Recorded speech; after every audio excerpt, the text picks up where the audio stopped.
ଖ୍ରୀଷ୍ଟଙ୍କ ନାମରେ ଆହ୍ୱାନ ଆଉ ସମ୍ମୁଖକୁ ଆସିବେ ସେ ଆମକୁ ଆରାଧନା କରି ପ୍ରଭୁ ପଢେଇ ଦେବେ।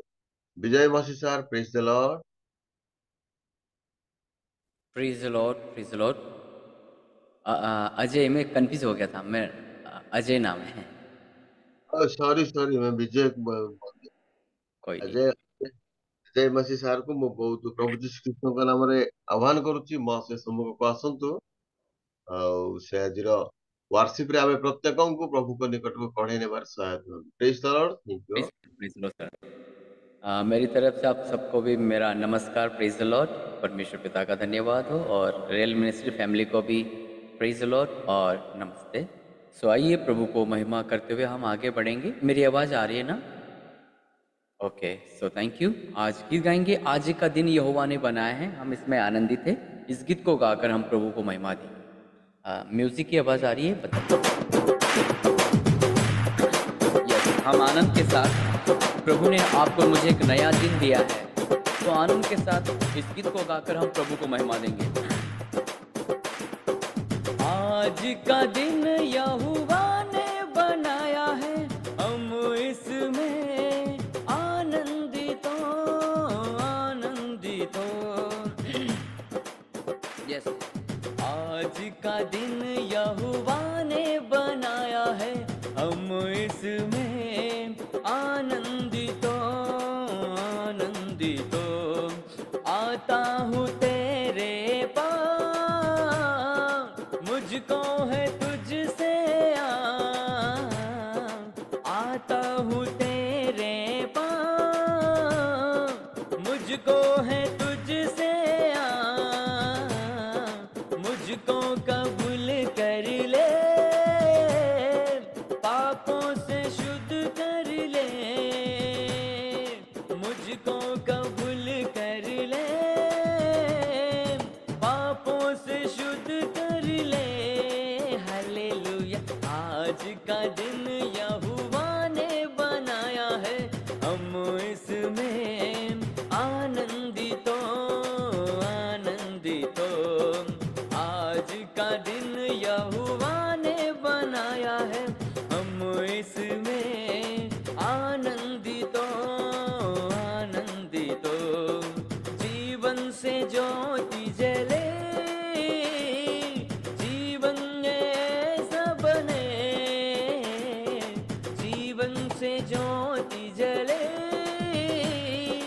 जीवन ऐसा बने, ज्योति में चल हम सके, दुआ है तुझसे यही। हालेलुया। आज का दिन यहोवा ने बनाया है, हम इसमें आनंदित हो, आनंदित हो। आज का दिन यहोवा ने बनाया है, हम इसमें आनंदित हो, आनंदित हो। प्रभु को महिमा मिले, चाहे हो मेरा अपमान, प्रभु को महिमा मिले, चाहे हो मेरा अपमान। वो बड़े में घटूं, रहे उसी का ध्यान। हालेलुया। आज का दिन यहोवा ने बनाया है, हम इसमें आनंदित हो, आनंदित हो।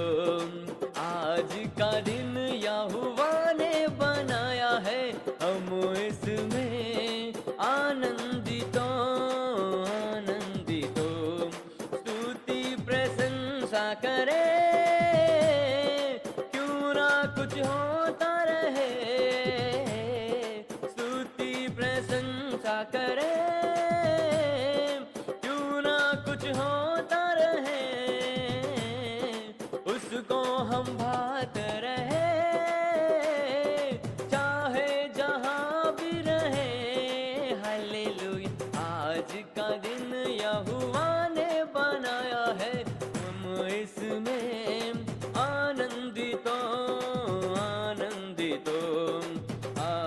का दिन यहोवा ने बनाया है, हम इसमें आनंदित हो, आनंदित हो, आनंदित हो, आनंदित हो। हालेलुया। सच में प्रभु ने आपके और मेरे लिए एक अच्छा दिन दिया है। आज का दिन यहोवा ने बनाया है, हम इसमें आनंदित है। सो प्रभु का मैं धन्यवाद करता हूँ। आनंद के साथ एक और गीत गाएंगे। जैसे कि बीते दिनों में पवित्र आत्मा ने मुझे लिखने के लिए मदद किया और वो गाना यूट्यूब पे भी आ चुका है, आप मेरे चैनल पे जाकर देख सकते हैं। अ, जो गीत है उस गीत को गाकर हम प्रभु को महिमा करेंगे। गीत जो है वो आने वाला है, राजाओं का राजा, तैयार हो जाओ तुम सभी। इस गीत में संदेश है कि वो राजाओं का राजा आने वाला है, इसलिए तैयार हो जाओ। इस तरीके से है। इस गीत को आप जरूर सुनिएगा। शायद पहली बार होगा, फर्स्ट बार, लेकिन जरूर आप सुनकर आशीषित होंगे, मैं विश्वास करता हूँ। और इस गीत के द्वारा हम प्रभु को महिमा करते हुए आगे बढ़ेंगे। मेरी आवाज़ रुक रही है या सही आ रही है? सही आ रही है ना? क्लियर आ रही है? Okay, thank you sir.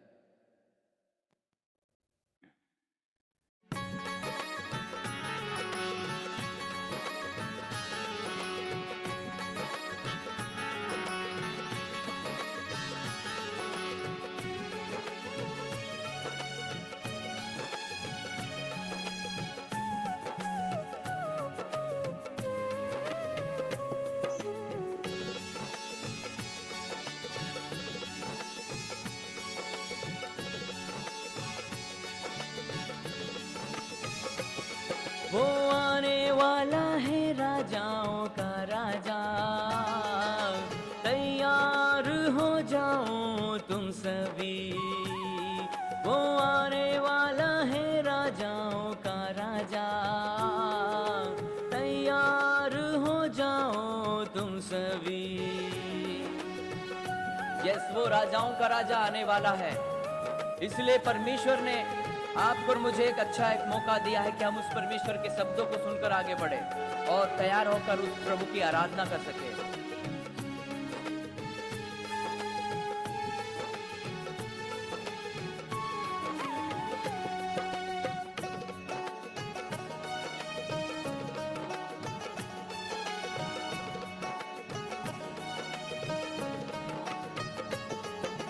यीशु के लहू से तुम धुल जाओ, अपने सारे पापों से शुद्ध हो जाओ।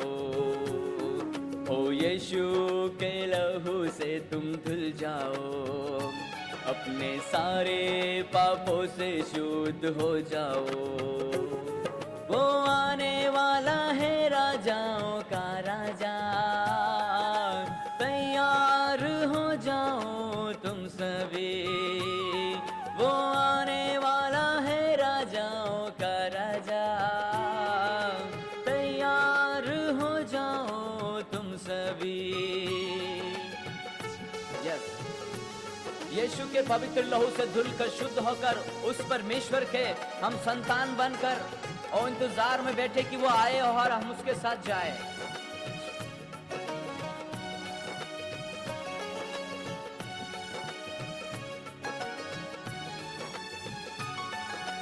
बादलों पर यीशु राजा आएगा, अपने चुने हुए लोगों को साथ ले जाएगा। ओ बादलों पर यीशु राजा आएगा, अपने चुने हुए लोगों को साथ ले जाएगा। वो आने वाला है राजाओं का राजा, तैयार हो जाओ तुम सभी। वो आने वाला है राजाओं का राजा, तैयार हो जाओ तुम सभी। यह सच में वो बादलों पर आने वाला है, इसलिए हमें तैयार होना है। हालेलुया, यस, आमेन।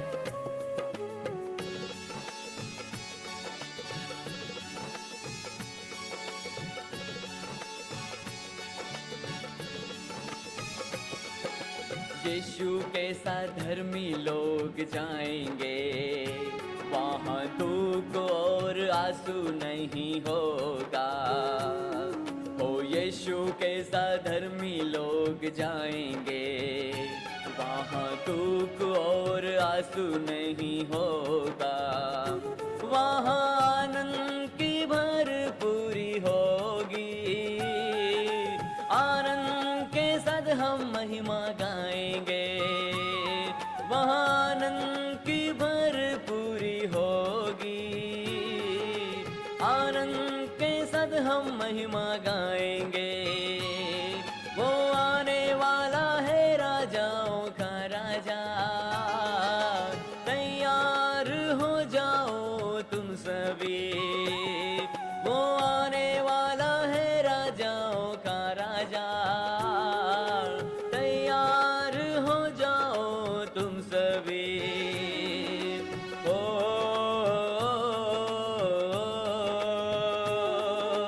आ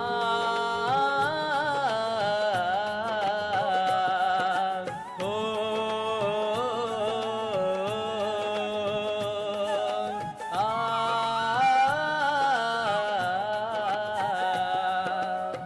सच में वो राजाओं का राजा आपको और मुझे लेने के लिए आने वाला है। इसलिए उस प्रभु की स्तुति करते हुए हम आगे बढ़ते हैं। हालेलुया। धन्यवाद यीशु राजा। आमेन हो। सर्वशक्ति महान प्रभु यीशु, तू भला परमेश्वर है, तू प्रेम करता है प्रभु, तू हमें लेने के लिए आने वाला है राजा। आपका धन्यवाद करते हैं राजा। धन्यवाद हो यीशु, धन्यवाद हो यीशु राजा, धन्यवाद हो यीशु राजा। यस, थोड़ी देर के लिए हम प्रभु की स्तुति करेंगे। धन्यवाद हो राजा। हालेलुया। सर्वशक्ति महान प्रभु, तू महान है प्रभु, तू हमें लेने के लिए आने वाला है प्रभु। हम खुद को प्रभु तैयार करे प्रभु, तू जल्द आने वाला है प्रभु। हम प्रभु आपके लहू से धुलकर शुद्ध होकर पवित्र बनकर प्रभु आपकी उपस्थिति में प्रभु बने रहे प्रभु। धन्यवाद यीशु, धन्यवाद यीशु, धन्यवाद यीशु।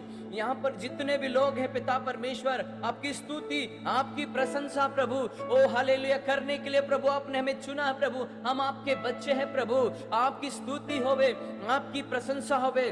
धन्यवाद यीशु, धन्यवाद यीशु, धन्यवाद यीशु, धन्यवाद यीशु, धन्यवाद यीशु। यस, परमेश्वर की उपस्थिति हमारे जीवन को आनंद से भर देती है, और आज हम उस परमेश्वर की उपस्थिति में हैं। अब्राहम को परमेश्वर ने कहा था, मेरी उपस्थिति में चल और सिद्ध होता जा। यस, परमेश्वर की उपस्थिति हमें सिद्ध करती है। परमेश्वर की उपस्थिति हमें वो आनंद से भरती है। परमेश्वर की उपस्थिति हमें ओ हालेलुया सामर्थ से भर देती है। इसलिए मेरे साथ आप परमेश्वर के महिमा के शब्दों को गुनगुनाए। हो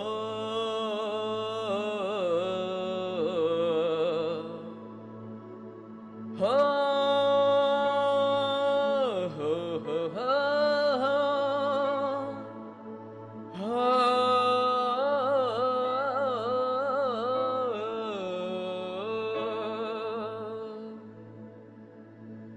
प्रभु यीशु, आपका धन्यवाद होवे। सर्वशक्ति महान, तू राजाओं का राजा है प्रभु, तू प्रभुओं का प्रभु है मेरे महान परमेश्वर पिता। तूने हमें चुना प्रभु, तूने हमें गले से लगाया प्रभु। मैं आपका धन्यवाद करता हूं प्रभु यीशु। मेरी जिंदगी बदली तो प्रभु आपके आने से मेरी जिंदगी बदली प्रभु। प्रभु आपका धन्यवाद होवे। यीशु राजा आपका धन्यवाद होवे। आ हालेलुया। रियने सीखिरिया दबा शकोलिया दबा। पवित्र आत्मा परमेश्वर हम सबके दिल को छू लीजिए, हम सबके दिलों को छू लीजिए, हम सबसे बातें करें मेरे महान परमेश्वर। प्रभु आराधना जो कि हम आपकी उपस्थिति में रहकर प्रभु आपकी प्रेजेंस में बैठकर प्रभु हम प्रभु आपको हमारे जीवन में हम महसूस करते हैं प्रभु। हम आपको महसूस करते हैं प्रभु आराधना में। तू हमारे बीच में है पिता परमेश्वर। हम आपकी आराधना, आपकी स्तुति करते हैं।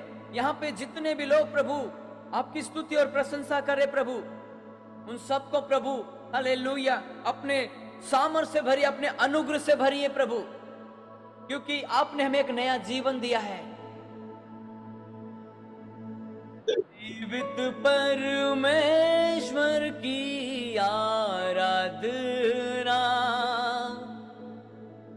जिंदगी भर मैं करता रहूंगा। सच में वो जीवित परमेश्वर है और उसकी आराधना जीवन भर तक करते रहना है।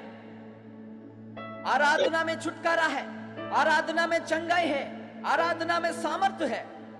मैं कई बार इन बातों को आपके सामने रखता हूं। जब सिलास पौलुस प्रार्थना करते हुए परमेश्वर के गीत गा रहे थे, भजन गा रहे थे जेल में, वो आराधना कर रहे थे प्रभु की, और आराधना के कारण वो बंदी गृह की नींव हिल गई, द्वारे खुल गए, जंजीर सारी टूट गए। मेरे प्रभु के लोगों, हम भी जब आराधना करते हैं, हम स्तुति प्रशंसा करते हैं, वो बंधन टूट जाते हैं, जंजीरें खुल जाती है, द्वार खुल जाते हैं।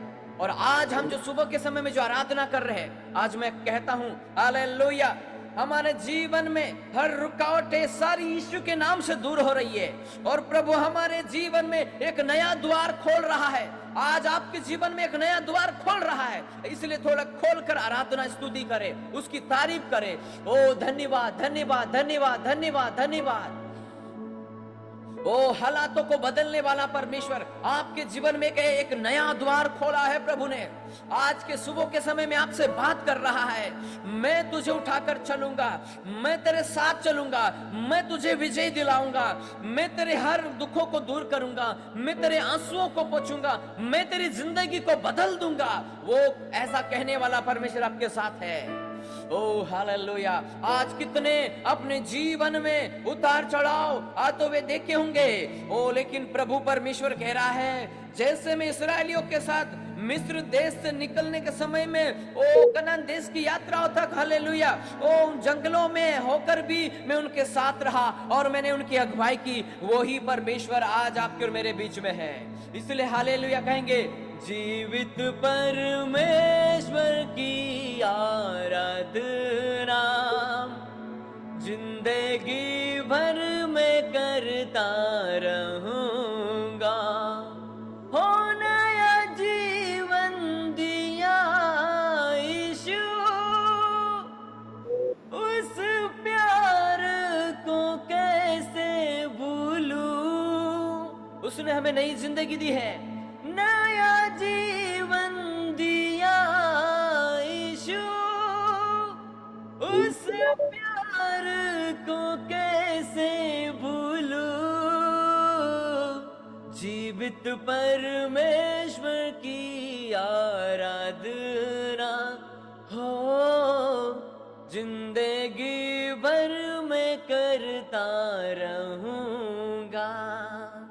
वो आपके ऊपर अपनी करुणा बनाए रखा है, अपनी दृष्टि बनाए रखा है, वो आपको अपनी नजर के सामने रखता है, वो आपकी कदर करता है, वो आपको गले से लगाता है, वो आपको सीने से लगाता है, और वो आपकी चिंता करता है। इसलिए हम गाते हैं, मेरे साथ गुनगुनाए, तेरे जैसा कोई नहीं यीशु, तेरे जैसा कोई नहीं हो।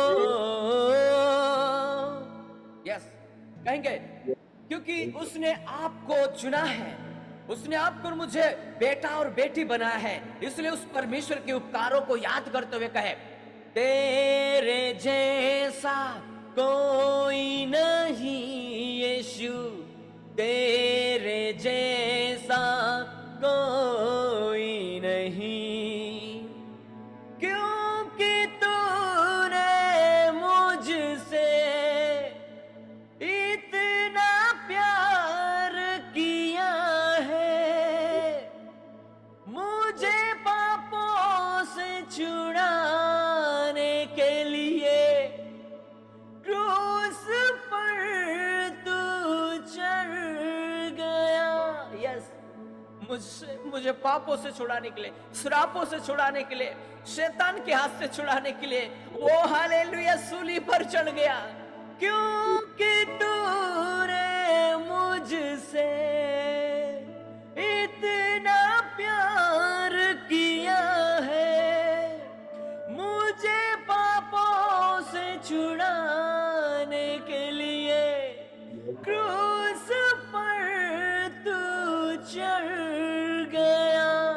में कहे, तेरे जैसा कोई नहीं यीशु, तेरे जैसा कोई नहीं हो,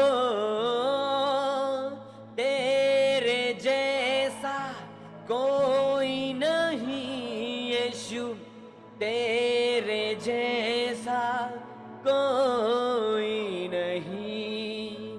रिखी दिनी मा शबाला बाला बाला बाला बाला बा, ओ रिबिनी मा शबाला बाला बाला बा। पवित्र आत्मा हर एक को अपने आत्मा से भर दीजिए, अपने अभिषेक से भर दीजिए, अपने दानों वरदानों से भर दीजिए। हर एक को पवित्र आत्मा से भर दीजिए, हर एक को हालेलुया अन्य भाषाओं से और भविष्यवाणी के वरदानों से भर दीजिए प्रभु। पवित्र आत्मा के सामर्थ्य से भर दीजिए प्रभु। हर एक को छू लीजिए प्रभु। जिनके शरीर में जो भी पीड़ाएं हैं, जो भी दर्द है, जो भी तकलीफें हैं, वो भी यीशु मसीह के नाम से दूर होने पाए। ओ हालेलुया प्रभु यीशु, मैं आपका धन्यवाद करता हूं प्रभु, मैं आपकी तारीफ करता हूं प्रभु, मैं आपकी स्तुति प्रशंसा करता हूं प्रभु, क्योंकि तू राजा मन को राजा, प्रभु मन को प्रभु है। हालेलुया। ओ सर्वशक्ति महान है, और हालेलुया तू सर्वज्ञानी, सर्वव्यापी, सर्वशक्ति महान है पिता परमेश्वर। इसलिए प्रभु यहाँ पर जितने भी आपकी आराधना, आपकी स्तुति कर रहे पिता परमेश्वर, हर एक को छू ले प्रभु। हाँ मेरे राजा, आप हम सबको छू ले। आपके छूने से हमारी जिंदगी बदलती है प्रभु, आपके छूने से हमारे जीवन में बदलाव आता है प्रभु। इसलिए छू ले प्रभु आपके वचनों से प्रभु। जब हम वचन सुनते हैं तो वो वचन हमें छू जाता है, वही वचन हम आप छूते हैं पिता परमेश्वर, और हमारा स्वभाव चेंज हो जाता, हमारा जीवन चेंज हो जाता है प्रभु। इसलिए प्रभु हम आपके उपकारों के गीतों को गाते हैं, आपके उपकारों के गीतों को गाते हैं प्रभु। Hallelujah, thank you Jesus. तू कितना भला है प्रभु, तू प्रेम करता है प्रभु। तूने हमें चुना प्रभु, तूने हमें उस अंधेरे में से निकाला प्रभु, तूने हमें दलदल से निकाला प्रभु। आपकी तारीफ होवे प्रभु, आपकी महिमा होवे प्रभु।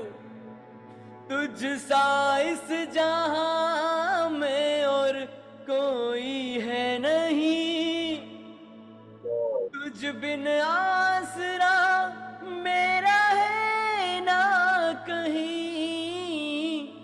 रहूं तेरी बाहों में प्रियतम मेरे, तू ही मेरा सर्वस्व यीशु मेरे साथ कहेंगे, आराधना तेरी आराधना यीशु मेरे, तेरी आराधना, आराधना तेरी आराधना यीशु मेरे, तेरी आराधना। हाँ मेरे प्रभु यीशु, आपकी आराधना हो, आपकी स्तुति हो, आपकी प्रशंसा हो पिता। प्रभु जो भी शब्द मेरे मुंह से अपने जो दिया प्रभु, हम सबके ऊपर वो लागू होने पाए प्रभु। हम सबको अपनी आत्मा से भर दीजिए, अभिषेक से भर दीजिए प्रभु। ओ हालेलुया, अपने अनुग्रह से भर दीजिए। आपका धन्यवाद पिता। आगे प्रभु वचन के लिए पवित्र आत्मा हम सबसे बातें कर राजा, और आपके जन जो भी प्रभु पोस्टर को आपके हाथ में सौंपता हूँ, लीड करने वाले प्रभु आपके जन को आपके हाथ में सौंपता हूँ, मैसेज देने के लिए प्रभु आपके जन को कर अनुग्रह कर, आगे आपके अगुवाई लेकर चला प्रभु, यीशु के नाम से amen amen amen. Praise the Lord.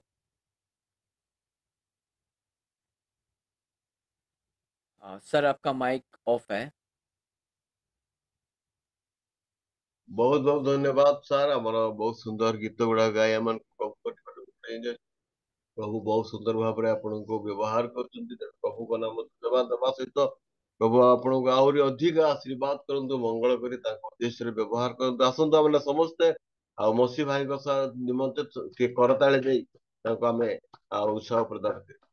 Thank you brother, thank you brother, thank you brother, सुंदर सुजोग पाए प्रभु आपन को आहरी उद्देश्य व्यवहार करंतु, यह हमर प्रार्थना। आ रियल मिनिस्ट्री पक्षर मोर व्यक्तिगत भाव में बहुत बहुत धन्यवाद दिए। प्रभु आपन को आहरी व्यवहार कर। Thank you, praise the Lord. आसतु हमने ବର୍ତ୍ତମାନ ୱାର୍ସିପ ଶୁଣିଛୁ, ପ୍ରଭୁଙ୍କ ଗୌରବ କରିଛୁ। ଆମେ ଛୋଟ ପ୍ରାର୍ଥନା କଲା ପରେ ଆମେ ବାକ୍ୟ ଆଡକୁ ଯିବା। ଆମର ସମୟ ଅଧିକ ହେଇଯାଇଛି। ମୁଁ ଅନୁରୋଧ କରିବି ଆମମାନଙ୍କର ମଧ୍ୟରେ ପ୍ରଭୁଙ୍କର ଦାସ ଆମମାନଙ୍କର ସୁଶୀଲ ନିବାସ ସାର୍ ଅଛନ୍ତି। ସାର୍ ନମସ୍ତେ।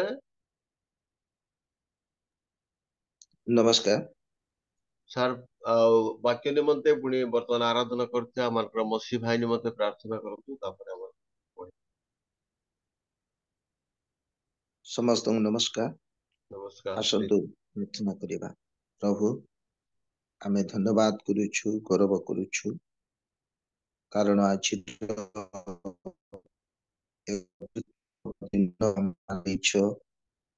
ଆଉ ଦିନର ପ୍ରାରମ୍ଭରେ ପ୍ରଭୁ ତୁମ ନିକଟବର୍ତ୍ତୀ ହେବା ପାଇଁ ସାହାଯ୍ୟ କଲ, ସେଥିପାଇଁ ଧନ୍ୟବାଦ କରୁଛି, ଗୌରବ କରୁଛି। ପ୍ରିୟ ପ୍ରଭୁ, ତୁମେ ଆମମାନଙ୍କୁ ପ୍ରେମ କରୁଛ, ଆପଣର ଦୟା ଆମମାନଙ୍କ ପାଇଁ ପ୍ରଚୁର ଭାବରେ ରଖିଛ। ସେଥିପାଇଁ ଦିନ ପ୍ରତିଦିନର ଜୀବନ ଯାତ୍ରାରେ ପ୍ରଭୁ ତୁମେ ଆମମାନଙ୍କର ସାହାଯ୍ୟ କରି ହୋଇ ପ୍ରଭୁ ସାହାଯ୍ୟ କରୁଛ, ଯଦ୍ୱାରା ଆମମାନେ ବାରେ ବାରେ ତୁମ ନିକଟବର୍ତ୍ତୀ ହେବା ସୁଯୋଗ ଆମମାନେ ପାଉଛୁ। ଧନ୍ୟବାଦ ପ୍ରଭୁ। ବର୍ତ୍ତମାନ ଆରାଧନା କରାଯାଇଛି, ଯୋଉ ଭାଇ ଆରାଧନା କରିଛନ୍ତି ଅତି ସୁନ୍ଦର ଭାବରେ ଆରାଧନା କରି ପ୍ରତ୍ୟେକଙ୍କର ହୃଦୟକୁ ଉଦ୍ଦୀପିତ କରିଛନ୍ତି। ଏଣୁ ସେ ଭାଇଙ୍କୁ ଆଶୀର୍ବାଦ କର ପ୍ରଭୁ। ବାସ୍ତବରେ ଯେଉଁମାନେ ଧନ୍ୟବାଦ କରନ୍ତି, ପ୍ରଶଂସା କରନ୍ତି, ଆଉ ସେମାନେ ତୁମ ପ୍ରାଙ୍ଗଣରେ ପ୍ରବେଶ କରନ୍ତି, ଏଣୁ ଆମମାନେ ମଧ୍ୟ ପ୍ରଭୁ ସବୁବେଳେ ଯେପରି ଧନ୍ୟବାଦ ପ୍ରଶଂସା କରିବୁ ଏବଂ ତୁମର ପ୍ରାଙ୍ଗଣରେ ପ୍ରବେଶ କରିବାର ସୁଯୋଗ ଆମମାନେ ପାଇବୁ। ପ୍ରଭୁ ସାହାଯ୍ୟ କର। ବାକ୍ୟ ଆଣୁଥିବା ତୁମ ଦାସଙ୍କ ପାଇଁ ମୁଁ ପ୍ରାର୍ଥନା କରୁଛି ପ୍ରଭୁ, ତାଙ୍କୁ ଦୟାକରି ପବିତ୍ର ଆତ୍ମାରେ ବ୍ୟବହାର କରି ମହିମା ପାଅ। ଯୋଉ ବାକ୍ୟ ଗୁଡିକ ସେ ଆମମାନଙ୍କୁ ଦେବେ, ସେ ସମସ୍ତ ବାକ୍ୟ ଆମମାନଙ୍କର ହୃଦୟରେ ସଞ୍ଚିତ ହୋଇ ରହିବ। ପୁଣି ସେ ବାକ୍ୟ ଆମମାନଙ୍କର ହୃଦୟରେ ଆମ ଜୀବନରେ କାର୍ଯ୍ୟ ସାଧନ କରିବ, ଯଦ୍ୱାରା ଆମମାନଙ୍କର ଜୀବନ ସେ ବାକ୍ୟ ଦ୍ୱାରା ଏକ ନୂଆ ଜୀବନ ହେଇପାରିବ। ପ୍ରଭୁ କୃପା କର। ଏଣୁ ତୁମ ଦାସକୁ ପ୍ରଚୁର ଭାବରେ ଆଶୀର୍ବାଦ କର। ଏଣୁ ବାକ୍ୟ ଆଣୁଥିବା ପରମେଶ୍ୱର ତୁମ ଦାସଙ୍କୁ ଅନୁଗ୍ରହ କର। ଆମେ ଯେତେ ଅଛୁ ତୁମର ବାକ୍ୟ ପ୍ରତି ଅଧିକ ମନୋଯୋଗୀ ହେବାକୁ ପାରିବୁ। ପ୍ରଭୁ ସାହାଯ୍ୟ କର। ଆରମ୍ଭରୁ ସମାପ୍ତି ପର୍ଯ୍ୟନ୍ତ ତୁମେ ଆମମାନଙ୍କର ସହିତ ରହି ଗୌରବ ପାଅ। ଯୀଶୁଙ୍କ ନାମରେ ମାଗୁଛି ପିତା, ଆମେନ୍।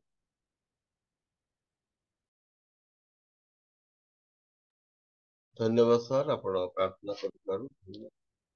ଆସନ୍ତୁ ଆମେ ପ୍ରଭୁଙ୍କ ବାକ୍ୟ ଶୁଣିବାକୁ ଯିବା। ସୁଦୂର ଗଜପତିରୁ ପ୍ରଭୁଙ୍କର ଜଣେ ପ୍ରିୟ ମହାନ ଦାସ ଆମମାନଙ୍କର ମଧ୍ୟରେ ଅଛନ୍ତି। ଯୁବ ଦାସ, ଜଣେ ଉଚ୍ଚ ଶିକ୍ଷିତ ରେଭରେଣ୍ଡ, ପୁଣି ଡକ୍ଟର ପାଇଥିବା ଜଣେ ପ୍ରିୟ ଆଉ ନମ୍ର ଏବଂ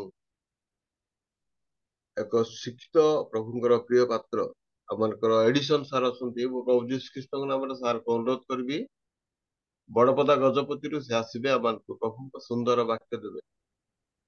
ଆଜ୍ଞା, praise the Lord. Praise the Lord, praise the Lord. ନମସ୍କାର। ଥ୍ୟାଙ୍କ ୟୁ ସାର୍, ଆପଣଙ୍କର ସମୟ। Okay, thank you.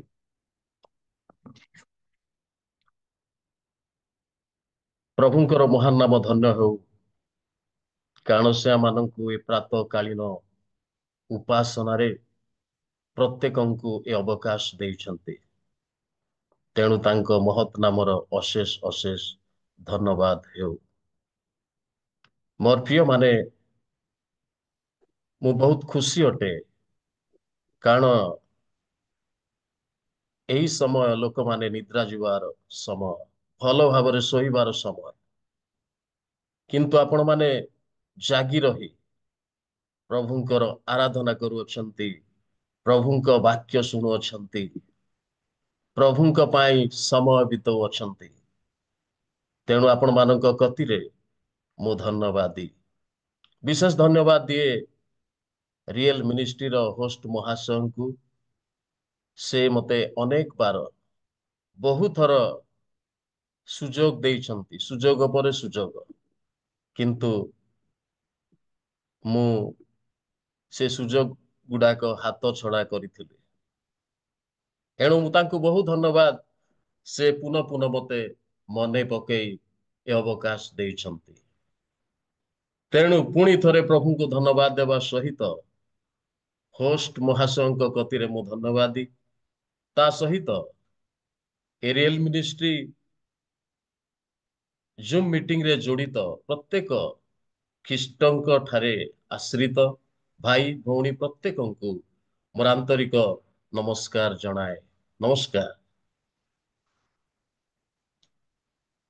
ଆମେ ଗତ ସପ୍ତାହ ମାନଙ୍କ ମଧ୍ୟରେ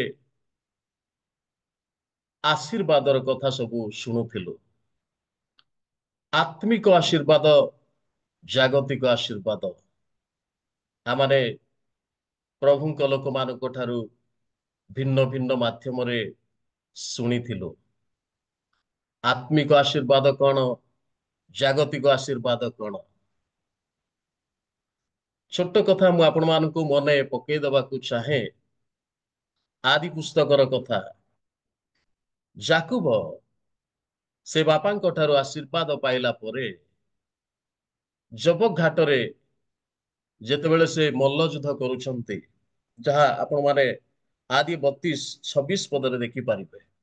ସେ ଗୋଟିଏ କଥା କହୁଛନ୍ତି, ଆମ୍ଭକୁ ଆଶୀର୍ବାଦ ନ କଲେ ଆମ୍ଭେ ଛାଡ଼ିବୁ ନାହିଁ।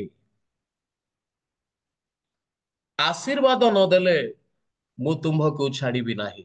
ମୋର ପ୍ରିୟମାନେ, ଯାକୁବ ପିତାଙ୍କ ଠାରୁ ସେ ଆଶୀର୍ବାଦ ପ୍ରାପ୍ତ ହେଇଥିବା ସତ୍ତ୍ୱେ ସେ ପୁନର୍ବାର ସେ ବ୍ୟକ୍ତିଙ୍କୁ ଆଶୀର୍ବାଦ ନ କଲେ ଛାଡ଼ିବି ନାହିଁ ବୋଲି ସେ ଜିଦ୍ ଖୋର କରୁଛନ୍ତି। ମୋର ପ୍ରିୟମାନେ, ତାର ଅର୍ଥ କଣ? ଯାକୁବ କାହିଁକି ଆଶୀର୍ବାଦ ପାଇବା ସତ୍ତ୍ୱେ ସେ ଆଶୀର୍ବାଦ ନ କଲେ ନ ଛାଡ଼ିବା ପାଇଁ ସେ କହୁଅଛନ୍ତି? ବାଇବଲରେ ତାଙ୍କ ବିଷୟରେ ଲେଖାଯାଏ, ଆଦି ପୁସ୍ତକ 27 ପର୍ବ 27-28 ପଦରେ ତାଙ୍କଠାରେ ଯଥେଷ୍ଟ ସମ୍ପତ୍ତି ଥିଲା। ତାଙ୍କଠାରେ ଯଥେଷ୍ଟ ସମ୍ପତ୍ତି ଥିଲା। ମୋର ପ୍ରିୟ ପ୍ରଭୁଙ୍କ ଲୋକମାନେ, ଆମେ ଯଦି ପୁନର୍ବାର ଆଦି ପୁସ୍ତକ 31 ପର୍ବ ତାର 14-15କୁ ଲକ୍ଷ୍ୟ କରିବା, ସେ ଏସମକୁ ଭେଟିବା ସମୟରେ ସେ ଯଥେଷ୍ଟ ପଶୁ ସମ୍ପତ୍ତି ଘେନି ଆସିଥିଲେ। ବାଇବଲରେ ପ୍ରକାଶ କରାଯାଏ, ଯାକୁବଙ୍କ ଠାରେ ଯଥେଷ୍ଟ ସମ୍ପତ୍ତି ଥିଲା। ସେ ଜାଗତିକ ଭାବେ ଆଶୀର୍ବାଦ ପ୍ରାପ୍ତ ଥିଲେ। ତଥାପି ସେ କେଉଁ ଆଶୀର୍ବାଦକୁ ବାଞ୍ଛା କରି ବ୍ୟକ୍ତିଙ୍କୁ କହୁଅଛନ୍ତି, ଆମ୍ଭକୁ ଆଶୀର୍ବାଦ ନ କଲେ ଛାଡ଼ିବି ନାହିଁ। କୋଉ ଆଶୀର୍ବାଦ? ମୋର ପ୍ରିୟମାନେ, ଜାଗତିକ ଆଶୀର୍ବାଦ କହିଲେ ଆମେ ଜାଣୁ ଖାଦ୍ୟ, ବସ୍ତ୍ର, ବାସଗୃହ, ଧନ, ଜନ ଇତ୍ୟାଦି। ଏ ସମସ୍ତ ଜାଗତିକ ଆଶୀର୍ବାଦ। ଏ ଆଶୀର୍ବାଦ ଯାକୁବଙ୍କ ପାଖରେ ଯଥେଷ୍ଟ ପରିମାଣରେ ଥିଲା। ତଥାପି ସେ ଆଉ ଏକ ଆଶୀର୍ବାଦକୁ ବାଞ୍ଛା କରୁଛନ୍ତି। ସେ କହୁଛନ୍ତି, ଆଶୀର୍ବାଦ ନ କଲେ ମୁଁ ତୁମକୁ ଛାଡ଼ିବି ନାହିଁ। ମୋର ପ୍ରିୟମାନେ, ଯାକୁବ ଜାଗତିକ ଆଶୀର୍ବାଦ ଅପେକ୍ଷା ସେ ଆତ୍ମିକ ଆଶୀର୍ବାଦକୁ ଅଧିକ ମହତ୍ଵ ଦେଇଥିଲେ। ଏ ଧନ, ଜନ, ଖାଦ୍ୟ, ବସ୍ତ୍ର, ବାସଗୃହ ଯେ ଜାଗତିକ ଆଶୀର୍ବାଦ, ଏ ଜାଗତିକ ଆଶୀର୍ବାଦ ଠାରୁ ଯେ ଆତ୍ମିକ ଆଶୀର୍ବାଦର ମହତ୍ଵ ବେଶୀ, ଏହା ସେ ଅନୁଭବ କରି ସେ ଜବକ ଘାଟର ଯୁଦ୍ଧରେ ସେ ବ୍ୟକ୍ତି ଜଣକୁ କହୁଛନ୍ତି, ମତେ ଆଶୀର୍ବାଦ ନ କଲେ ମୁଁ ଛାଡ଼ିବି ନାହିଁ। ସେତେବେଳେ ବ୍ୟକ୍ତି ଜଣକ ତାଙ୍କୁ ପଚାରୁଛନ୍ତି, ଠିକ ଅଛି, ତୋ ନାଁ କଣ? ସେତେବେଳେ ସେ କହିଲେ, ବାପାଙ୍କୁ ସିନା ସେ କହିଥିଲେ ମୋର ନାଁ ଏଶୋ, କିନ୍ତୁ ସେଇ ସ୍ଥାନରେ ଯାକୁବ ପ୍ରକାଶ କରୁଛନ୍ତି, ମୋ ନାଁ ଯାକୁବ।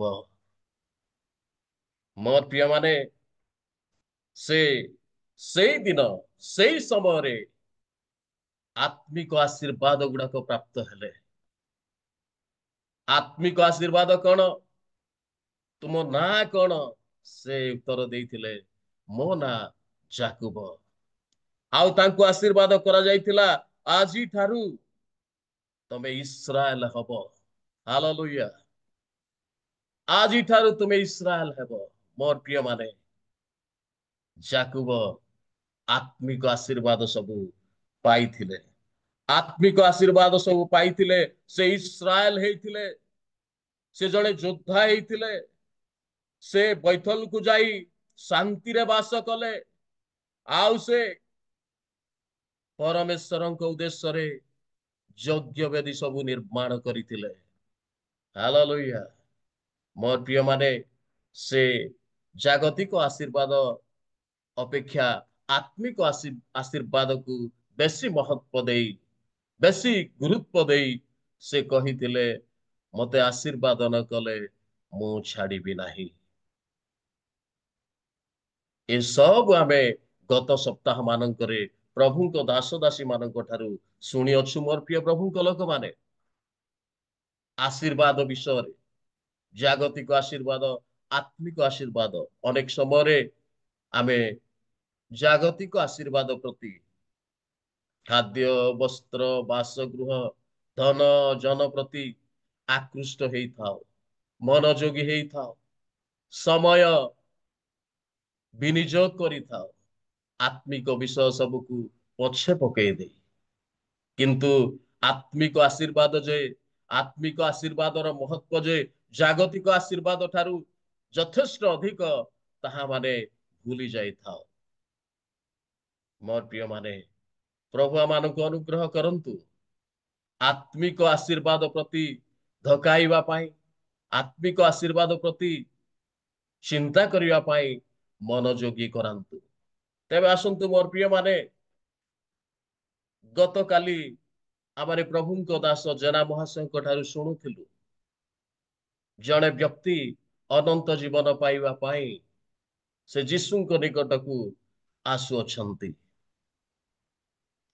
जीशु तांको कहिले व्यवस्था रे कोन लेखा अछि आउ से सुंदर भावे उत्तर देले आउ तांको उत्तर सुनी प्रभु जीशु तांको चाहिले। मोर प्रिय माने आज अनेक पार्टी रे आमे भल कथा कहि पारू पार्टी रे आमे बहुत नम्र कथा कहि पारू। प्रकाशित पुस्तक रे गोटे पशुर कथा लेखा अछि देखिबा पाई मेष परी किंतु सर्प परी कथा कहूथिला। आजिर जगत रे लोके देखिबा पाई मेष परी कथा भी मेष परी करि पारंती। मोर प्रिय माने तेबे जीशु तांको चाहिले देखिले लेखा अछि जीशु खुशी हेले जेहेतु से व्यक्ति जनक मिछ कहि नथिले से सत कहिथिले। तेणु जीशु तांको देखि खुशी हेले आउ तांको कहिले तोर गोटिए विषय उणा अछि कौन आउ जीशु कहिले तोठारे जहा अछि ताहा विक्रय करी दरिद्र मानंकु दान कर आउ तुमे आसी मोहर अनुगमन कर तहिरे तुमे अनंत जीवन पाइब। सेतिकिरे तार अनंत जीवन बंद हो गला। मोर प्रिय प्रभुଙ୍କ लोक माने कहीं बंद है तनिखिबा समय देखिबा समय से बड़ धनी लोक थिले। धनी लोक माने अनेक समय अनेक धनीर विषय मु शुणिछि से माने चिकेन कथा शुणी शुणी खाई पकेबे से माने चिंगुडी कथा शुणी शुणी खाई पकेबे कौन चिकेन खाइबेनी चिंगुडी खाइबेनी से माने से कथा गुडाक शुणी शुणी से माने कौन हेबे नॉन वेज रे खाइदेबे। ता माने मोर प्रिय माने जीशु तांकु देखि कहिले तोर गोटे विषय उणा अछि। आज तांको द्वारा आमे निजको देखिबा आमर केतोटी विषय उणा अछि आमठारे कौन उणा अछि। मोर प्रिय प्रभुଙ୍କ लोक माने आमे कि से व्यक्तिଙ୍କ द्वारा निजको देखि पारुछु। जीशु तांको कहिले तुमर गोटे उणा अछि से चाली गले आउ आसिले नाही आउ अनंत जीवन पाइबे कौन से रही गले कारण तार यथेष्ट धन थिबार विषय शुणा गला। मोर प्रिय माने आजिर सारांश होउछि परिवर्तनर जीवन। परिवर्तन कहिले कौन मोर प्रिय माने आमानकर जीवन परिवर्तन हेइछि कि आमे परिवर्तन हेइछु कि मोर प्रिय प्रभुଙ୍କ लोक माने आमे कौन हेइछु प्रभुଙ୍କ विषय ପରିବର୍ତ୍ତନ ବିଷୟରେ ଶିକ୍ଷା ଦେବା ପାଇଁ, ପରିବର୍ତ୍ତନ ବିଷୟରେ ପଢିବା ପାଇଁ, ପରିବର୍ତ୍ତନ ବିଷୟ ସବୁ ଲେଖିବା ପାଇଁ ହେଇଛୁ ନା ପରିବର୍ତ୍ତନ ହେଇପାରିଛୁ? ମୋର ପ୍ରିୟ ମାନେ, ଆମେ ନିଜକୁ ସମୀକ୍ଷା କରିବାର ସମୟ, ଆମେ ନିଜ ବିଷୟରେ ଧ୍ୟାନ ଦେବାର ସମୟ। ଆମେ ପରିବର୍ତ୍ତନ ହେଇପାରିଛୁ କି? ଆମ ଜୀବନ ଶୈଳୀ ପରିବର୍ତ୍ତନ ହେଇଛି କି? ଯଦି ହେଇନି, ହେବାକୁ ପଡିବ। ପରିବର୍ତ୍ତନ କହିଲେ କହିବାଟା ନୁହେଁ ମୋର ପ୍ରିୟ ପ୍ରଭୁଙ୍କ ଲୋକମାନେ। ପରିବର୍ତ୍ତନ କହିଲେ ପ୍ରଚାର କରିବାଟା ନୁହେଁ, ପଢିବାଟା ନୁହେଁ, ଲେଖିବାଟା ନୁହେଁ, ଜୀବନ ଶୈଳୀକୁ ବଦଳାଇବା, ଜୀବନକୁ ବଦଳାଇବା ମୋର ପ୍ରିୟ ପ୍ରଭୁଙ୍କ ଲୋକମାନେ। ପରିବର୍ତ୍ତନ କହିଲେ ନିଜର ଦୋଷ ଅପରାଧକୁ ଜାଣି ସେଥିରୁ ପୃଥକୀକୃତ ହେବା। ପରିବର୍ତ୍ତନ କହିଲେ ନିଜର ସମସ୍ତ ତ୍ରୁଟିକୁ, ନିଜର ମନୋଭାବକୁ ଜାଣି, ନିଜର କାର୍ଯ୍ୟକଳାପକୁ ଜାଣି ପାପରୁ ପୃଥକୀକୃତ ହେବା। ମୋର ପ୍ରିୟ ମାନେ, ପରିବର୍ତ୍ତନ କହିଲେ ଈଶ୍ୱରଙ୍କ ବ୍ୟବସ୍ଥାକୁ ପାଳନ କରି ପବିତ୍ର ଜୀବନ ଯାପନ କାଟିବା ହେଉଛି ପରିବର୍ତ୍ତନ ମୋର ପ୍ରିୟ ପ୍ରଭୁଙ୍କ ଲୋକମାନେ। ପରିବର୍ତ୍ତନ କହିଲେ ଦିଗ, ଜୀବନର ଦିଗର ପରିବର୍ତ୍ତନ। ଜୀବନର ଦିଗ ଅର୍ଥାତ୍ କଣ? ମନ୍ଦ ରାସ୍ତାରେ ଚାଲୁଥିବା ବନ୍ଦ କରି ଠିକ ରାସ୍ତାରେ ଚାଲିବା ହେଉଛି ପରିବର୍ତ୍ତନ। ଆଜି ଅନେକ ଆମେ ପରିବର୍ତ୍ତନର କଥା କହିଥାଉ। ଆଜି ଅନେକ ଆମେ ପରିବର୍ତ୍ତନର ବିଷୟ ପ୍ରଚାର କରିଥାଉ। ଅନେକ ସମୟରେ ଦୁଃଖ ଲାଗେ ଆମେ ପରିବର୍ତ୍ତନ ହେଇନଥାଉ। ତେବେ ମୋର ପ୍ରିୟ ପ୍ରଭୁଙ୍କ ଲୋକମାନେ, ପରିବର୍ତ୍ତନ ବିଷୟ ବାଇବଲରେ ଅନେକ ଥର ସ୍ଥାନ ପାଇଛି। ଅନେକଙ୍କ ପରିବର୍ତ୍ତନ ବିଷୟରେ ବାଇବଲ ପ୍ରକାଶ କରେ। ଯଦି ମୁଁ ଆପଣମାନଙ୍କୁ ସିଧାସଳଖ ନେଇଯିବି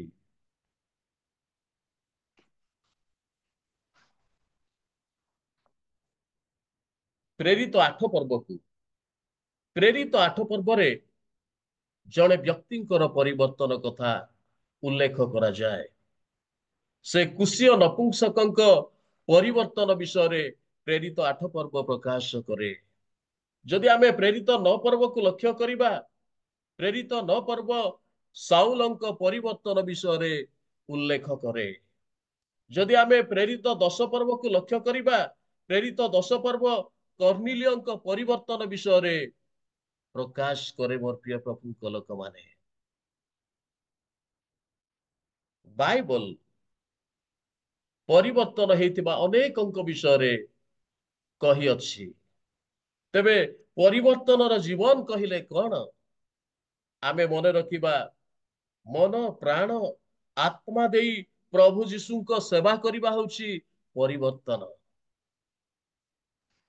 ସେ ବ୍ୟକ୍ତିଙ୍କୁ ପ୍ରଭୁ ଯୀଶୁ କହିଲେ, ବ୍ୟବସ୍ଥାରେ କଣ ଲେଖା ଅଛି? ବ୍ୟକ୍ତି ଜଣକ ଉତ୍ତର ଦେଇଥିଲେ, ସମସ୍ତ ପ୍ରାଣ, ସମସ୍ତ ମନ, ଏ ପ୍ରକାର ସେ ଉତ୍ତର ଦେଇଥିଲେ। ତେବେ ଆମେ ପରିବର୍ତ୍ତନର ଜୀବନ କହିଲେ ମନେ ରଖୁ, ମନ ପ୍ରାଣ ଆତ୍ମା ଦେଇ ପ୍ରଭୁ ଯୀଶୁଙ୍କ ସେବା କରିବା ହେଉଛି ପରିବର୍ତ୍ତନ। ଦ୍ୱିତୀୟ କଥା ମନେ ରଖିବା, ଜୀବନର ଶେଷ ପର୍ଯ୍ୟନ୍ତ ଯୀଶୁଙ୍କ ପଛେ ପଛେ ଚାଲିବା ହେଉଛି ପରିବର୍ତ୍ତନର ଜୀବନ। ମୋର ପ୍ରିୟ ପ୍ରଭୁଙ୍କ ଲୋକମାନେ, ତେବେ ଯୀଶୁଙ୍କ ପଛେ ପଛେ ଆମେ କିଭଳି ଚାଲିପାରିବା? ମୋର ପ୍ରିୟ ପ୍ରଭୁଙ୍କ ଲୋକମାନେ, ମନେ ରଖୁ, ତାହାଙ୍କ ପଦାଙ୍କ ଅନୁସରଣ କରିବା। ମନେ ରଖୁ, ତାହାଙ୍କର ଆଦର୍ଶ ଅନୁକରଣ କରିବା। ଆଜି ଆମେ ତାହାଙ୍କର ପଦାଙ୍କ ଅନୁସରଣ କରୁଛୁ କି? ତାହାଙ୍କର ଆଦର୍ଶ ଅନୁକରଣ କରୁଛୁ କି? ମୋର ପ୍ରିୟ ପ୍ରଭୁଙ୍କ ଲୋକମାନେ, ପ୍ରଭୁ ଯୀଶୁ ଆସିଥିଲେ, ସେ ଯେଉଁ ପ୍ରେମ, ସେ ଯେଉଁ ଦୟା, ସେ ଯେଉଁ କ୍ଷମା, ସେ ଯେଉଁ ସେବା ଦେଖାଇ ଶିଖାଇ ସେ ଯାଇଛନ୍ତି, ତାହା କଣ ଆମମାନଙ୍କ ଜୀବନରେ ଅଛି? ମୋର ପ୍ରିୟ ମାନେ, ପରିବର୍ତ୍ତନର ଜୀବନ କହିଲେ ଜୀବନର ଶେଷ ପର୍ଯ୍ୟନ୍ତ ଯୀଶୁଙ୍କ ପଛେ ପଛେ ଚାଲିବାର ଜୀବନ ହେଉଛି ପରିବର୍ତ୍ତନର ଜୀବନ। ତେବେ ଆମେ କଣ ଯୀଶୁଙ୍କ ପଛେ ପଛେ ଚାଲୁଛୁ ମୋର ପ୍ରିୟ ପ୍ରଭୁଙ୍କ ଲୋକମାନେ? ଆମଠାରେ କଣ ପ୍ରେମର ମନ, ଦୟାର ମନ, କ୍ଷମାର ମନ, ସେବାର ମନ ଅଛି? ଯଦି ନାହିଁ, ଆଜି ପର୍ଯ୍ୟନ୍ତ ଆମେ ପରିବର୍ତ୍ତନ ହେଇନାହୁଁ ମୋର ପ୍ରିୟ ପ୍ରଭୁଙ୍କ ଲୋକମାନେ। ତେବେ ତୃତୀୟ କଥା, ଯୀଶୁଙ୍କ ସ୍ୱର ଶୁଣି ଜାଗ୍ରତ ରହି ବିଜୟ ଜୀବନ ଯାପନ କାଟିବା ହେଉଛି ପରିବର୍ତ୍ତନର ଜୀବନ ମୋର ପ୍ରିୟ ପ୍ରଭୁଙ୍କ ଲୋକମାନେ। ଯୀଶୁଙ୍କ ସ୍ୱର ଶୁଣି ଜୀବନର ଶେଷ ସନ୍ଧ୍ୟା ପର୍ଯ୍ୟନ୍ତ ତାଙ୍କ ରବ ଶୁଣି ବିଜୟ ଜୀବନ ଯାପନ କାଟିବା ହେଉଛି ପରିବର୍ତ୍ତନର ଜୀବନ ମୋର ପ୍ରିୟ ପ୍ରଭୁଙ୍କ ଲୋକମାନେ। ତାଙ୍କ ସ୍ୱର ମାନେ କଣ ମୋର ପ୍ରିୟ ମାନେ? ତାଙ୍କ ସ୍ୱର ଶୁଣିବା ହେଉଛି ତାଙ୍କ ନିର୍ଦ୍ଦେଶ ମାନି ଚଳିବା। ମୋର ପ୍ରିୟ ମାନେ, ସେ ବିଶ୍ୱାସୀଙ୍କ ପଛରେ ରହି ସଦା ସର୍ବଦା ସେ ବିଶ୍ୱାସୀଙ୍କୁ ନିର୍ଦ୍ଦେଶ ଦିଅନ୍ତି ମୋର ପ୍ରିୟ ପ୍ରଭୁଙ୍କ ଲୋକମାନେ। ଅଧିକନ୍ତୁ ତାହାଙ୍କ ଜୀବନ୍ତ ବାକ୍ୟ ସତ୍ ପଥରେ ରହି ବିଜୟ ଜୀବନ ଯାପନ କାଟିବା ପାଇଁ ପ୍ରତି ମୁହୂର୍ତ୍ତରେ ବିଶ୍ୱାସିନୀ ମାନଙ୍କୁ ନିର୍ଦ୍ଦେଶ ଦେଉଅଛି। ତେବେ ଆଜି କଣ ଆମେ ତାଙ୍କ ନିର୍ଦ୍ଦେଶକୁ ମାନୁଛୁ କି? ଆମେ କଣ ତାଙ୍କ ବାକ୍ୟକୁ ଶୁଣୁଛୁ କି? ତାଙ୍କ ବାକ୍ୟ ଅନୁସାରେ ଚାଲୁଛୁ କି ମୋର ପ୍ରିୟ ପ୍ରଭୁଙ୍କ ଲୋକମାନେ?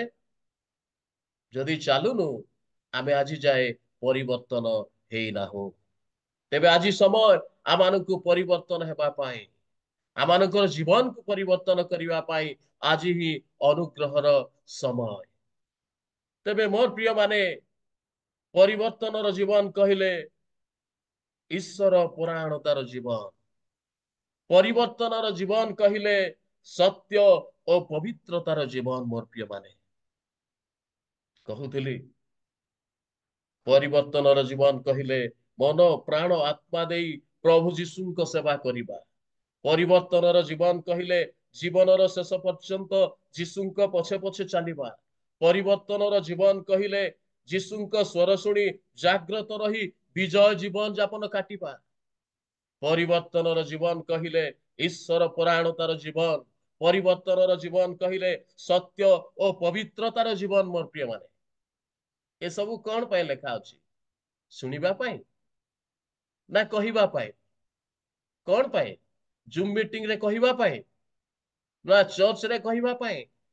ମୋର ପ୍ରିୟ ମାନେ, ଆମେ ମନେ ରଖୁ ରୋମିଓ 15:4 ଅନୁଯାୟୀ ସେ ସବୁ ଆମମାନଙ୍କର ଶିକ୍ଷା ନିମନ୍ତେ ଲେଖା ଯାଇଅଛି।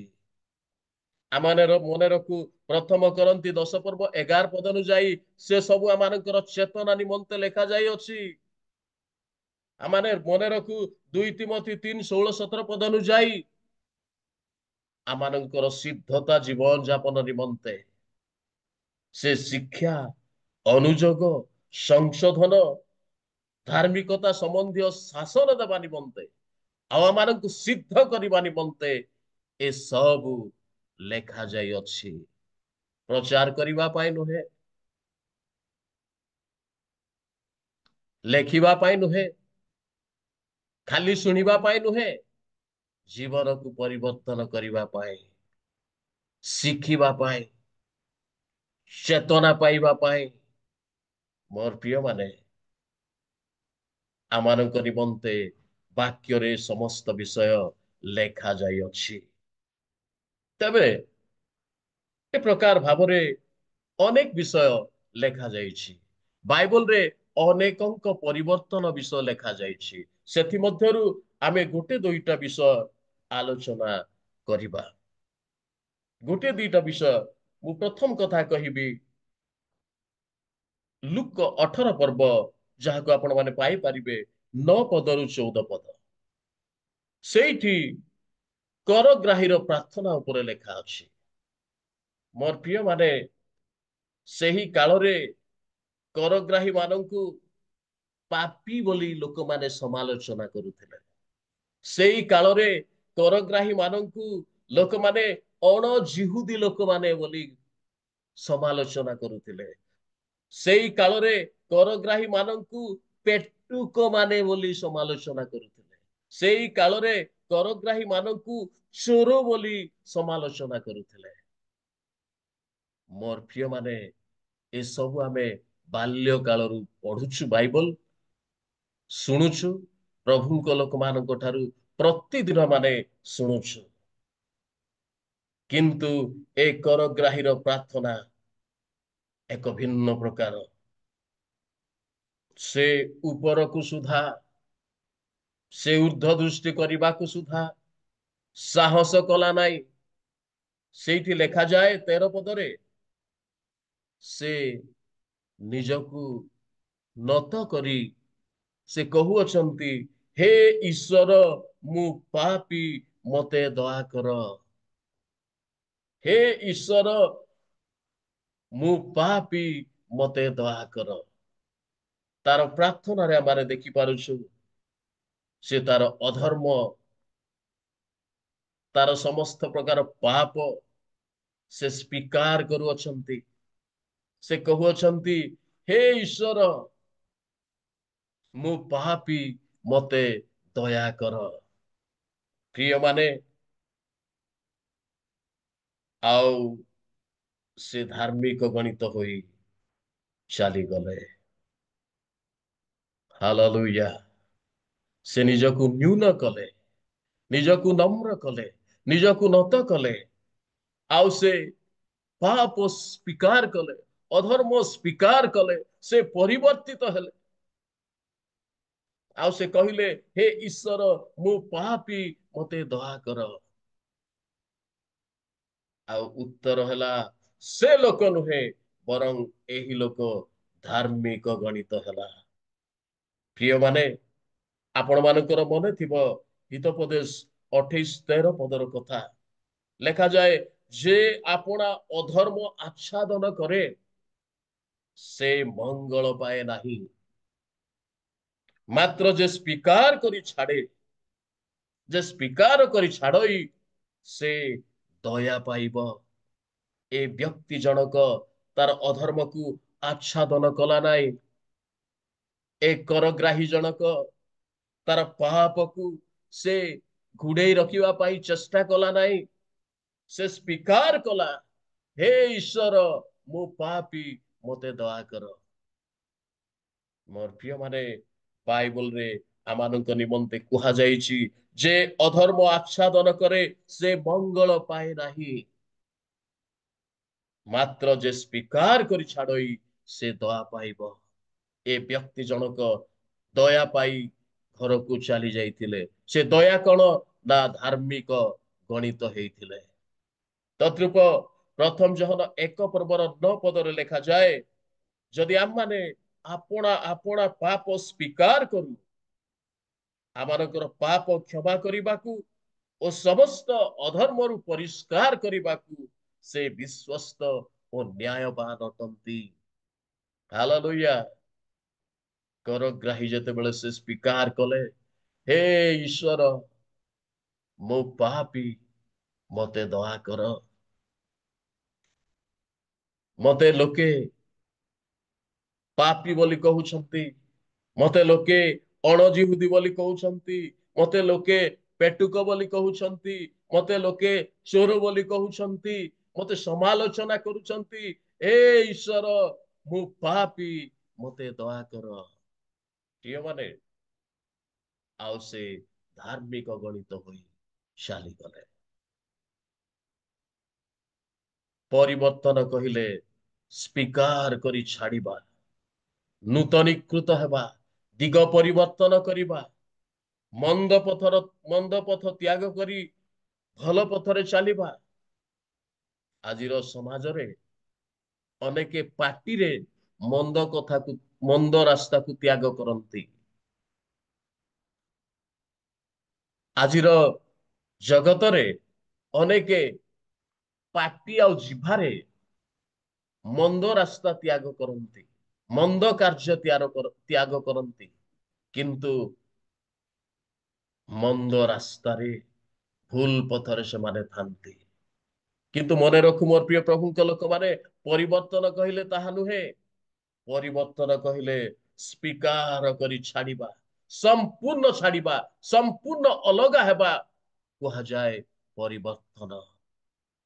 ତେବେ କରଗ୍ରାହୀ ଜଣକ ସ୍ୱୀକାର କରି ଛାଡି ଦୟା ପାଇଥିଲେ, ଅର୍ଥାତ୍ ଧାର୍ମିକ ଗଣିତ ହୋଇଥିଲେ। ଆଜି ଯଦି ଆମେ ମନ ପରିବର୍ତ୍ତନ କରିବା, ତେବେ ଆଜି ବି ଆମେ କରଗ୍ରାହୀ ନ୍ୟାୟ ଧାର୍ମିକ ଗଣିତ ହେବା ମୋର ପ୍ରିୟ ପ୍ରଭୁଙ୍କ ଲୋକମାନେ। ତେବେ ଏ କରଗ୍ରାହୀ ଜଣକ ମନ ପରିବର୍ତ୍ତନ କରି ଧାର୍ମିକ ଗଣିତ ହୋଇଥିଲେ। ଦ୍ୱିତୀୟ କଥା ଦେଖିବା ପ୍ରେରିତ ପାଉଲଙ୍କ କଥା। ପ୍ରେରିତ ପାଉଲଙ୍କ ବିଷୟରେ ଆମେ ସମସ୍ତେ ଭଲ ଭାବରେ ଜାଣୁ। ତାଙ୍କର ପରିବର୍ତ୍ତନର କଥା ବି ଆମେ ଜାଣୁ। ତଥାପି ଆମମାନଙ୍କ ପାଇଁ ସତର୍କ ଘଣ୍ଟି ଅଛି। ଏଭ୍ରି 2:1 ଶୁଣିଥିବା କଥାକୁ ଶୁଣିବା ପାଇଁ, ଏଣୁ ପୁନର୍ବାର ପାଉଲଙ୍କ କଥା ଶୁଣିବା। ମୋର ପ୍ରିୟ ମାନେ, ପାଉଲ ସେ ଯତ୍ରାଡି ଏମିତି ନର୍ମାଲି ଲୋକ ନଥିଲେ। ମୁଁ ଚୁମ୍ବକତ୍ଵ ଛୋଟ କରି କହିବି, ପାଉଲ ଜଣେ ଶିକ୍ଷିତ ଲୋକ ଥିଲେ। ପାଉଲ ଜଣେ ସମ୍ଭ୍ରାନ୍ତ ଶ୍ରେଣୀର ଲୋକ ଥିଲେ। ଜେରୁସାଲାମରେ ବସବାସ କରୁଥିବା ଖ୍ରୀଷ୍ଟିଆନ ମାନଙ୍କୁ ତାଡନା କରିବା ପାଇଁ, ବନ୍ଦୀ କରିବା ପାଇଁ, ହତ୍ୟା କରିବା ପାଇଁ ସେ ଏକ ମୁଖ୍ୟ ନେତା ଥିଲେ ମୋର ପ୍ରିୟ ପ୍ରଭୁଙ୍କ ଲୋକମାନେ। ଆଉ ସ୍ତିଫାନଙ୍କ ବିଷୟରେ ଲେଖାଯାଏ, ପବିତ୍ର ଆତ୍ମା ଉଲ୍ଲେଖ କରନ୍ତି, ସ୍ତିଫାନଙ୍କୁ ପ୍ରସ୍ତରାଘାତ କରି ମାରିବା ଠାରେ ପାଉଲଙ୍କର ହାତ ଥିଲା। ପବିତ୍ର ଆତ୍ମା ତାହା ଉଲ୍ଲେଖ କରନ୍ତି। ସ୍ତିଫାନଙ୍କ ପ୍ରସ୍ତରାଘାତରେ, ଅର୍ଥାତ୍ ସ୍ତିଫାନଙ୍କ ମୃତ୍ୟୁରେ ପାଉଲଙ୍କର ହାତ ଥିବା ବିଷୟ ପବିତ୍ର ଆତ୍ମା ଉଲ୍ଲେଖ କରନ୍ତି। ସେଭଳି ପାଉଲ ସେ ପରିବର୍ତ୍ତିତ ହେବା ବିଷୟ ଆମେ ଦେଖିପାରୁଛୁ। ଦମେଶକ ପଥରେ ପ୍ରଭୁ ଯୀଶୁଙ୍କର ଦର୍ଶନ ପାଇ ସେ ପାଉଲ ହେଇଛନ୍ତି। ମୋର ପ୍ରିୟ ମାନେ, ସେ ମହାନ ବ୍ୟକ୍ତି ଆଜିର ଜଗତରେ, ଏ ମଡର୍ଣ୍ଣ ଏଜରେ ପାଉଲଙ୍କୁ ଦ୍ୱିତୀୟ ଯୀଶୁ କହିଲେ ଅତ୍ୟୁକ୍ତି ହେବ ନାହିଁ। କାରଣ ଗତକାଲି ପ୍ରଭୁଙ୍କ ଦାସ ଜେନା ବାବୁ କହୁଥିଲେ, ପ୍ରସ୍ତରାଘାତ ଥରେ, କିନ୍ତୁ ପାଉଲ 5 ଥର ସେ ପାଇଛନ୍ତି। ଆଉ ପ୍ରଭୁ ଯୀଶୁ ଯୋଉ କାମ କରିବା କଥା ସେ ଛାଡିକି ଯାଇଛନ୍ତି, ସେ ସବୁ ପାଉଲ କଲେ ମୋର ପ୍ରିୟ ପ୍ରଭୁଙ୍କ ଲୋକମାନେ। ଆଜିର এই ଜଗତରେ ପାଉଲଙ୍କୁ, ସାଧୁ ସୁନ୍ଦର ସିଂଙ୍କୁ ପାଉଲଙ୍କ ଆଖ୍ୟା ଦେଇଛନ୍ତି। ତେବେ ମୋର ପ୍ରିୟ ମାନେ, ପ୍ରେରିତ ପାଉଲଙ୍କର କଥା, ସେ ପ୍ରଭୁ ଯୀଶୁଙ୍କର ଦର୍ଶନ ପାଇଲା ପରେ ସମ୍ପୂର୍ଣ୍ଣ ଭାବରେ ପରିବର୍ତ୍ତନ ହେଲେ। ସେ ହତ୍ୟାକାରୀ, ସେ ବନ୍ଦୀ କରୁଥିବା, ସେ ତାଡନା କରୁଥିବା ସାଉଲ ଆଜି ପାଉଲ ରୂପରେ ପରିଣତ ହୋଇ ସେ ହତ ହଉଛନ୍ତି, ସେ ତାଡିତ ହେଉଛନ୍ତି, ସେ ବନ୍ଦୀ ଅବସ୍ଥାରେ ରହୁଛନ୍ତି। ମୋର ପ୍ରିୟ ମାନେ, ସେ ଷ୍ଟେଟମେଣ୍ଟ ଦେଇଛନ୍ତି, ମୁଁ ପ୍ରଭୁ ଯୀଶୁ ଖ୍ରୀଷ୍ଟଙ୍କ ସକାଶୁ ବନ୍ଦୀ, ମୁଁ ଆଉ ମୋହର ନୁହେଁ, ମୁଁ ଖ୍ରୀଷ୍ଟଙ୍କ ସହିତ କ୍ରୁଶରେ ହତ ହୋଇଅଛି। ଏ ଷ୍ଟେଟମେଣ୍ଟ ଗୁଡାକ ସାଧାରଣ ନୁହେଁ ମୋର ପ୍ରିୟ ପ୍ରଭୁଙ୍କ ଲୋକମାନେ, ସାଧାରଣ ନୁହେଁ। ଆମେ ଛୋଟ ଛୋଟ କଥା ଗୁଡାକ ସହ୍ୟ କରିବା ପାଇଁ ଆମମାନଙ୍କ ଠାରେ ସାମର୍ଥ୍ୟତା ନାହିଁ, ଶକ୍ତି ନାହିଁ। କିନ୍ତୁ ଏତେ ବଡ ଶକ୍ତିଶାଳୀ, ପାୱାରଫୁଲ ବ୍ୟକ୍ତି, ସମ୍ଭ୍ରାନ୍ତ ଶ୍ରେଣୀର ଶିକ୍ଷିତ ବ୍ୟକ୍ତି, ଜଣେ ନେତା, ସେ ଖ୍ରୀଷ୍ଟଙ୍କୁ ପାଇଲା ପରେ ସେ ସମ୍ପୂର୍ଣ୍ଣ ଭାବରେ ବଦଳି ଯିବା ବିଷୟ ପବିତ୍ର ଆତ୍ମା ଉଲ୍ଲେଖ କରିଅଛନ୍ତି। ସେ ଖ୍ରୀଷ୍ଟଙ୍କ ନିମନ୍ତେ ବଞ୍ଚିଲେ। ଆଉ ଖ୍ରୀଷ୍ଟଙ୍କର ଜଣେ ବିଶ୍ୱସ୍ତ ସେବକ ଭାବେ ବ୍ୟବହାରିତ ହେଲେ।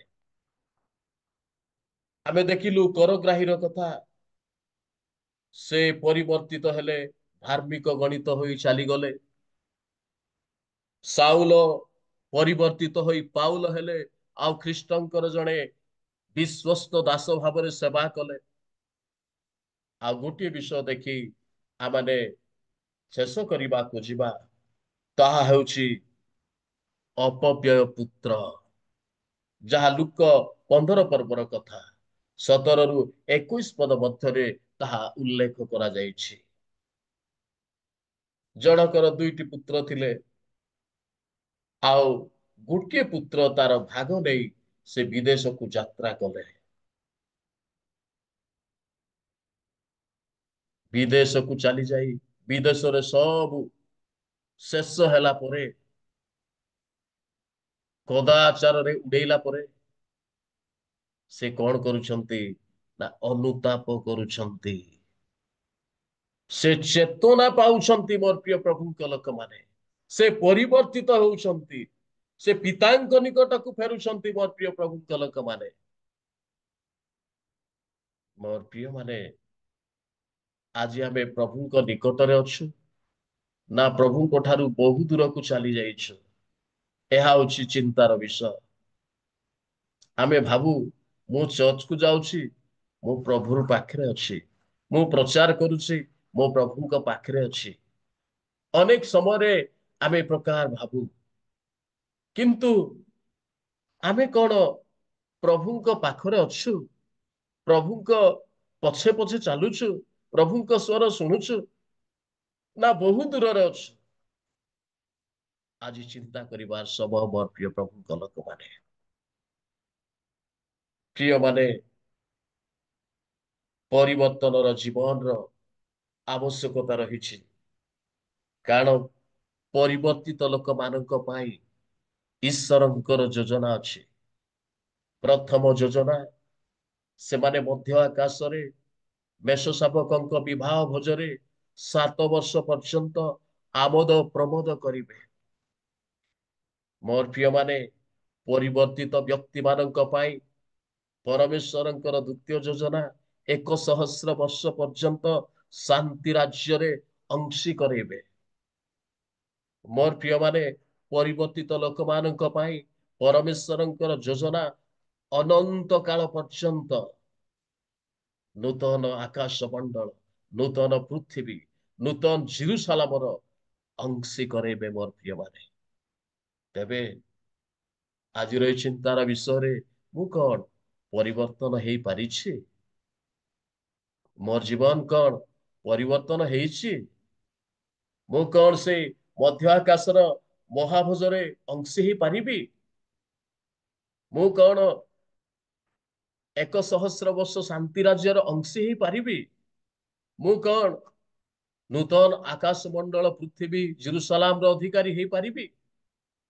ଯଦି ମୁଁ ପରିବର୍ତ୍ତନ ହେଇପାରିନି, ଯଦି ମୋ ଜୀବନ ପରିବର୍ତ୍ତନ ହେଇନି ମୋର ପ୍ରିୟ ମାନେ, ମୁଁ ସେଥିର ଅଂଶୀ ହେଇପାରିବି ନାହିଁ। ଆଜି ହେଉଛି ସୁବର୍ଣ୍ଣ ସୁଯୋଗ, ଏହା ହେଉଛି ଅନୁଗ୍ରହର ସମୟ, ଏହା ହେଉଛି ପରିତ୍ରାଣର ଦିନ। ଜୀବନକୁ ପରିବର୍ତ୍ତନ କରିବା, ଜୀବନ ଶୈଳୀକୁ ବଦଳେଇବା, ଜୀବନର ଦିଗକୁ ପରିବର୍ତ୍ତନ କରିବା। ମୋର ପ୍ରିୟ ମାନେ, ଏ ସଂକ୍ଷିପ୍ତ ସମୟରେ ଆମେ ଆମ ଜୀବନ ବିଷୟରେ ସମୀକ୍ଷା କରି ଯଦି ଆଜି ଯାଏ ପରିବର୍ତ୍ତନ ହେଇପାରିନୁ, ଆମେ ଅନୁଗ୍ରହ ସିଂହାସନ ନିକଟକୁ ଯିବା। ଏ ଅନୁଗ୍ରହ ସମୟରେ ପ୍ରାର୍ଥନା କରିବା, ଅଧର୍ମ ସ୍ୱୀକାର କରିବା, ପାପ ସ୍ୱୀକାର କରିବା। ତେବେ ପ୍ରଭୁ ଆମମାନଙ୍କର ପ୍ରାର୍ଥନା ଶୁଣିବେ, ସେମାନଙ୍କୁ ତ୍ରାଣ କରିବେ, ଆମମାନଙ୍କୁ ସେ ଅନୁଗ୍ରହ କରିବେ, ଆଉ ଧାର୍ମିକ ଗଣିତ କରେଇବେ। ଏଣୁ ଆସୁ ଆମର ପ୍ରଭୁଙ୍କର ଜଣେ ବିଶ୍ୱସ୍ତ ସେବକ, ବିଶ୍ୱସ୍ତ ସେବିକା, ତାଙ୍କର ଗୋଟେ ବିଶ୍ୱସ୍ତ ଦାସ ହେବା ପାଇଁ ଚେଷ୍ଟା କରି ଅଧର୍ମ, ପାପ, ଦୋଷ ତ୍ରୁଟି ସ୍ୱୀକାର କରୁ। ତେବେ ପ୍ରଭୁ ଆମମାନଙ୍କୁ ସେ ପିତା ଯେଭଳି ସେ ଅପବ୍ୟ ପୁତ୍ରଙ୍କୁ ଦୂରରୁ ଦେଖି ଦୟାରେ ବିଗଳିତ ହେଲେ ଆଉ ତାଙ୍କୁ ସେ ପାଛୋଟି ନେଲେ, ଗ୍ରହଣ କଲେ, ସେଭଳି ପିତା ଈଶ୍ୱର ଆମମାନଙ୍କୁ ଗ୍ରହଣ କରିବେ, ତାଙ୍କ ରାଜ୍ୟରେ ଆମମାନଙ୍କୁ ସ୍ଥାନ ଦେବେ। ସେ ମହାନ ଭୋଜର ଅଂଶୀ କରାଇବେ, ସେ ଶାନ୍ତି ରାଜ୍ୟର ଅଂଶୀ କରାଇବେ, ଅନନ୍ତ ଦିନ ପର୍ଯ୍ୟନ୍ତ ନୂତନ ଜେରୁସାଲାମର ଅଧିକାରୀ କରାଇବେ। ମୋର ପ୍ରିୟ ପ୍ରଭୁଙ୍କ ଲୋକମାନେ, ଆମେ କି ସେ ସୁବର୍ଣ୍ଣ ସୁଯୋଗ ଛାଡିବା ପାଇଁ ଚାହୁଁଛୁ? ଆସୁ ଆଜିର ଏହି ସଂକ୍ଷିପ୍ତ ସମୟରେ ଆମେ ପ୍ରଭୁ ଯୀଶୁଙ୍କ ନିକଟକୁ ଯାଉ। ଆମେ କିଭଳି ପ୍ରଭୁ ଯୀଶୁଙ୍କ ନିକଟକୁ ଯାଇପାରିବା? ମନେ ରଖୁ, ଏ ବାକ୍ୟ ମାନଙ୍କ ସହିତ ଅଛି। ଈଶ୍ୱରଙ୍କ ବାକ୍ୟ, ପବିତ୍ର ବାଇବଲ, ତାକୁ ଦିନ ପ୍ରତିଦିନ ପଢିବା ପାଇଁ ଚେଷ୍ଟା କରିବା। ବାକ୍ୟ ଅନୁସାରେ ଜୀବନ ଯାପନ କାଟିବା ପାଇଁ ଚେଷ୍ଟା କରିବା।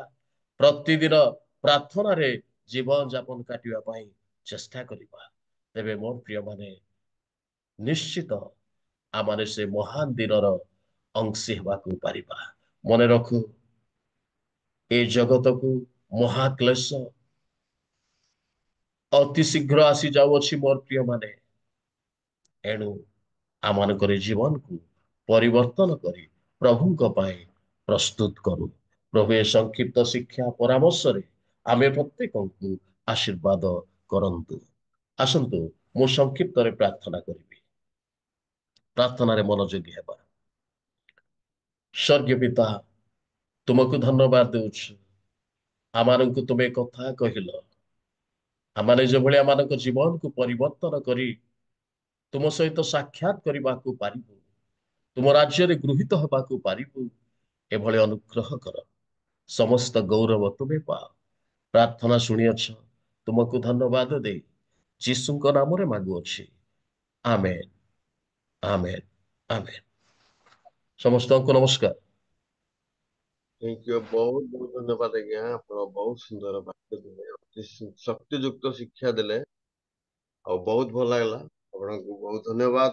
ମୁଁ ଅନେକ ଦିନରୁ ଆପଣଙ୍କର ମେସେଜ ଶୁଣିବା ପାଇଁ ଚାହୁଁଥିଲି, ଆଉ ପ୍ରଭୁ ଆଜି ସୁଯୋଗ ଦେଲେ ଆପଣଙ୍କର ବାକ୍ୟ ଶୁଣିବା ପାଇଁ। ଆମମାନଙ୍କ ମିଟିଂରେ ତାହା ପ୍ରତ୍ୟେକଙ୍କ ଆଉ ଜୀବନରେ ଦେବା ପାଇଁ, ସେଥିପାଇଁ ମୁଁ ପ୍ରଭୁଙ୍କୁ ଧନ୍ୟବାଦ ଦିଏ। ଆମ ରିଏଲ ମିନିଷ୍ଟ୍ରି ପକ୍ଷରୁ ମଧ୍ୟ ଆମେ ଧନ୍ୟବାଦ ଦଉଛୁ। ଆପଣ ଆସି ଆମମାନଙ୍କୁ ଶକ୍ତିଯୁକ୍ତ ବାକ୍ୟ ଦେଲେ, ଆଉ ସେଥିପାଇଁ ପ୍ରଭୁଙ୍କୁ ଧନ୍ୟବାଦ। ଆଉ ଅନୁରୋଧ କରୁଛୁ, ବେଳେ ବେଳେ ଆମେ ୱେଲକମ କଲେ ଆପଣ ଆସନ୍ତୁ, ପ୍ରଭୁଙ୍କ ବାକ୍ୟ ଦିଅନ୍ତୁ, ଆସନ୍ତୁ ଆମେ ସମସ୍ତେ।